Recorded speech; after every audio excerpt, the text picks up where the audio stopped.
Hey guys, Psychic Pictures here. Well, as you guys probably already know, Generation 6 is now out.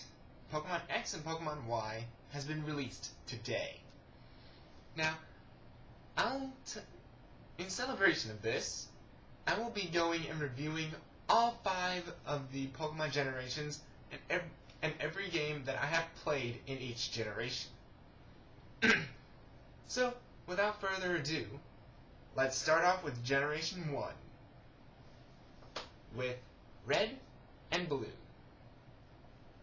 Now, I don't know how many people know this, but the version of Red and Blue that we got is not actually the original Pokemon game. It's actually the second version of Pokemon. Because in Japan, they released Red and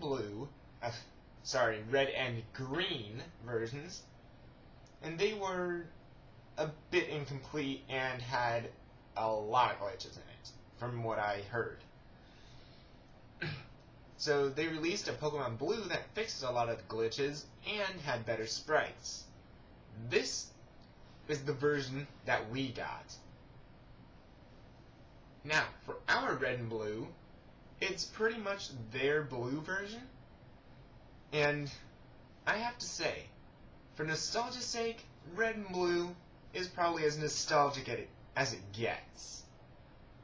Because there's so much to like about the game, but honestly, I know I'm gonna get a lot of hate from Gen 1ers, but Red and Blue really did not age well. I'm dead serious on this. The sprites look terrible by today's standards, and it is such a broken game, it's not even funny. Screw you, Wrap. Wrap and Bind were two of the most powerful moves in the game, because you could spam them to no end, and your opponent couldn't do anything to you. Sleep was also a big problem, especially if you have Sleep Powder, because Sleep Powder is a very accurate hit, actually. Is a pretty accurate move. And back in the day, when you wake up, you don't attack when you wake up. So, I've actually had it where I was facing my sister with Charizard against her Venusaur, and I lost because she spammed the hell out of Sleep Powder. Every time I woke up, she would put me back to sleep.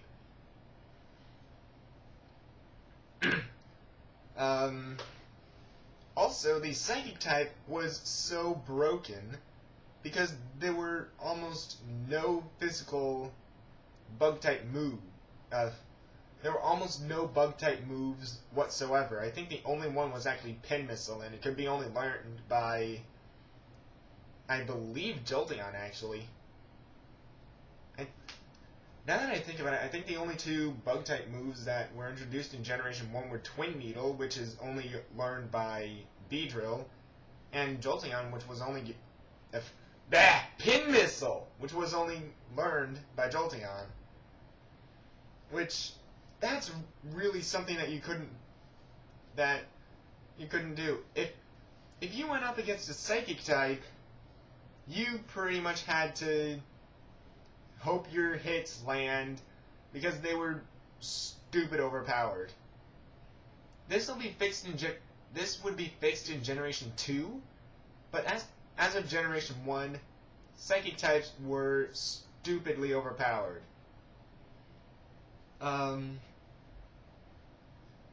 Now, after that rant about me bashing on probably the most nostalgic game I've ever played, I'll give it a rating of 1 to 10, with 1 being the worst and 10 being the best. Back in the day, it would be a lot higher, but as of right now, it's 7 out of 10. Because the graphics are not that good. The gym leaders, oh, I totally forgot to talk about the gym leaders. The gym leaders of Generation 1 is probably my favorite set of gym leaders out of all of them, because I love so many of them. There's Brock, Misty, Lieutenant Surge, Erica, Koga, Blaine, Giovanni, and quite possibly my favorite anime character, and probably game character of all time, Sabrina. Well, not so much in the game, because she really doesn't do anything in the game, but dang, the anime did a hell of a good job with her.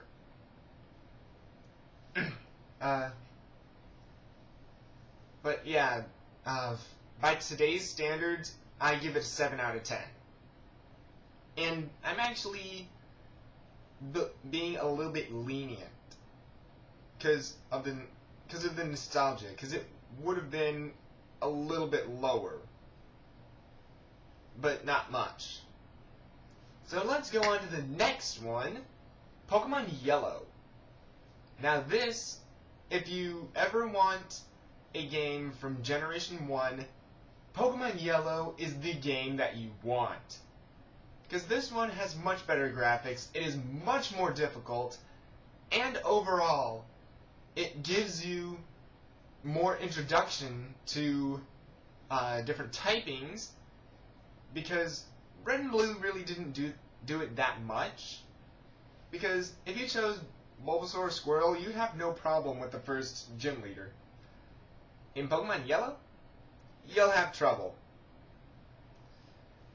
But with Pokemon Yellow, it's pretty much the same game, except you start off with Pikachu. And your rival starts off with Eevee. And what I really like in the game is that depending on your first 2 battles with your rival, it will evolve. His Pokemon will evolve into Jolteon, Flareon, or Vaporeon. If you lose both the battles, it evolves into Vaporeon. If you win one and lose one, it evolves into Flareon. And if you win both of them, it evolves into Jolteon. I really like that. I really like that game design. And overall, Pokemon Yellow is a really nostalgic game for me, and it's much more fleshed out than Red and Blue was. I give Yellow version an 10. Not much higher than Red and Blue, but still, it is a better game than Red and Blue. So, let's go on to Pokemon Stadium. Now this one, there's really nothing to it, which it's pretty much just bad. You have 4 different cups in this game, and if you win all 4 of them, you can challenge Mewtwo, actually. Yes, Mewtwo is actually in the game and is an unlockable character. You can also do this in the Gym Leader Castle, which you have to face against 3 other trainers before you get to the actual Gym Leader. Similar to how the Gym Leaders are faced in Red, Blue, and Yellow. Which, that is a really cool design choice for me. But, that's really all it is. It's just battles. And what really hits home for me with Pokemon Stadium is the Kids Club. It's a set of 9 mini-games, and all of them are really entertaining. From the Magikarp Splash to Lickitung burning his tongue off and getting sick, to Sandshrew just digging a hole. Those games are actually a lot of fun if you actually play them. If I ever do a Let's Play of Pokemon Stadium, that's the portion that I'm going to be doing the Let's Play on. Next up, we have... Oh, I forgot to give my rating on Pokemon Stadium. I give Pokemon Stadium an 8 out of 10. It is a good game, but it's a bit... I took a few points off because it's kind of not that replayable. it kind of is and kind of isn't, but the constant battling, instead of just moving around and actually doing stuff, gets old after a little bit. Next up, we have Pokemon Snap! Quite possibly my favorite Pokemon game in existence. Why? I have no idea. But Pokemon Snap, you're just taking pictures of Pokemon. It's really that simple. But it does have a bit of strategy to it, because the more Pokemon you have in a shot, the better the picture. The closer to the Pokemon you are, the better the picture. The expression the Pokemon has, the better the shot. And there's also special events in each level, like the surfing Pikachu in the beach, or Pikachu on a ball in the tunnel. And you can also encounter a lot of different Pokemon that you probably wouldn't think are actually in this game, like Graveler, Sandslash, and Mankey. And overall, I think that Pokemon Snap is a fantastic game, and they really need to make a sequel for this. Because I know it's on the Nintendo Wii's Virtual Console, but they still need to make a Pokemon Snap 2. They have not come out with one since, and it received a lot of positive. It received a lot of positive feedback from Pokemon Snap. So they really need to make a Pokemon Snap 2. My rating for it is 10 out of 10. I love this game. It's got a lot of replayability, and it's just an overall fantastic game. Next up, we have Hey You Pikachu. Now, I haven't played this game in years, but from what I remember of it, people, and actually, this I've heard recently, and people say that Hey You Pikachu is not that good of a game. Well, for me, there are some aspects about it that I do like, and some of them that I can actually understand. Because with me, I really liked the interaction with Pikachu. That was really cool. And they actually put some of that in X and Y, because you can interact with your Pokemon in that game. With Hey You Pikachu, you pretty much just talk to Pikachu. That's it. That's all you really do. But it does have a little bit of replayability. Just seeing what you can do. I especially love the fishing spots in the game, and that alone makes me come back to Hey You Pikachu every time.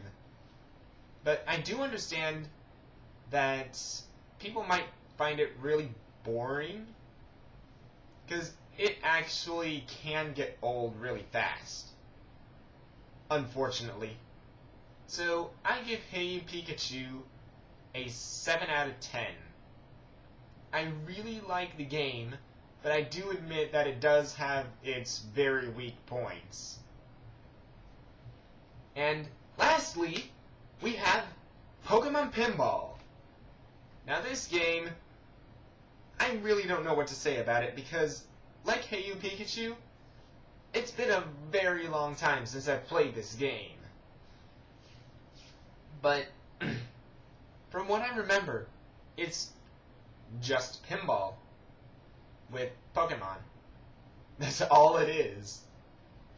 And I'm actually not a fan of the Sonic pinball levels, but Pokemon Pinball is actually really cool. It's actually really good. I really do like it. And that's all I really need to say about it. It's really just pinball, and you catch Pokemon in the pinball machine. That's really all it is. So, I give Pokemon Pinball a 7 out of 10 as well, because it's just pinball. That's all I really need to say about that one. So, that's all the games that I have played from Generation 1. So, if you guys disagree with me or agree with me, go ahead and comment below, because I really want to hear what you guys have to say about the Generation 1 of Pokemon. Now, oh, never mind. I'll bring that topic up later. Anyway, this has been Psychic Pictures, and I'll see you guys next time.